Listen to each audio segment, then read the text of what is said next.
আল্লাহ সবচেয়ে খুশি হন কোন ক্ষুধার্ত মানুষকে যখন আপনি খাওয়াবেন। কথা বুঝতেছেন? বুভুক্ষ অনাহারী ক্ষুধার্ত মানুষকে যদি খাওয়ান আল্লাহ সবচেয়ে খুশি হন। রমজান মাসে আমরা এই কথাটা মনে রাখব। প্রত্যেকে গরিব ৩-৪ জনের ইফতার বন্টন করবেন, পারবেন?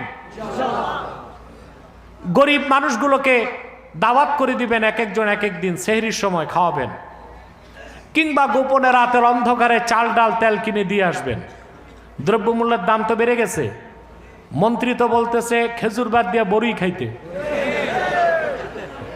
আশ্চর্য কথা, খেজুর আমদানি করবে, খাবে কারা?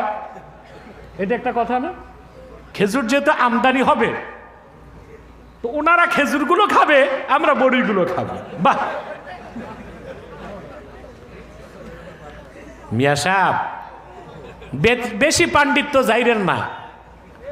খেজুর দিয়া মুসলমান ইফতার করে সুন্নতের অনুসরণে, ঠিক কিনা? হ্যাঁ, খেজুর না থাকলে বড়ি কেন, শুধু পানি দিয়েও তো ইফতার হবে। কিন্তু খেজুর দিয়া পানি দিয়া ইফতার করা সুন্নতের আমল এবং কোরআন সুন্নাহ থেকে উৎসারিত একটি সংস্কৃতি।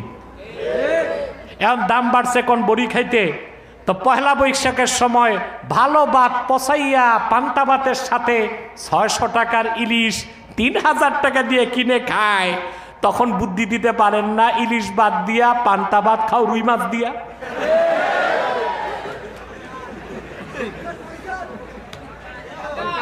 এই পাঙ্গাস, রুই মাছও তো প্রচুর টাকা। পাঙ্গাস, পুকুরে পাঙ্গাস। আপনি অর্ধেক কথাই শুনেন নাই, সেক্রেটারি সাহেব ঘুমে ঘুমে, সেক্রেটারি ঘুমায়। আমাদের সেক্রেটারি থেকে সভাপতি সাহেবের বয়স বেশি, ঠিক না? আমি দেখছি উনি একটু বেশি স্টিমিনা আছে, সেক্রেটারির স্টিমিনা কম, ঘুমায় শুধু, পরিশ্রম বেশি।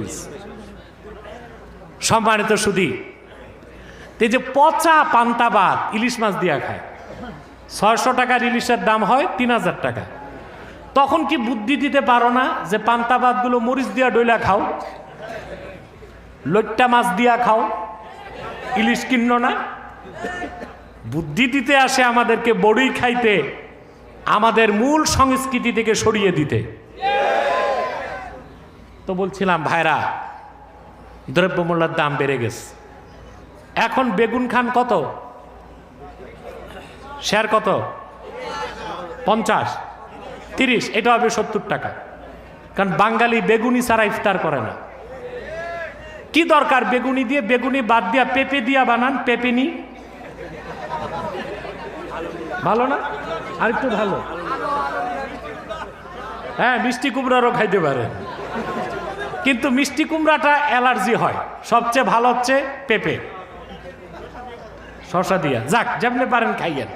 আমার কথা, গরিবকেও সাহায্য করবেন, পারবেন না? ক্ষুধার্ত মানুষের জঠর জ্বালা নিবাই দিতে পারলে আপনার জন্য বেহেশত ওয়াজিব হয়ে যাবে।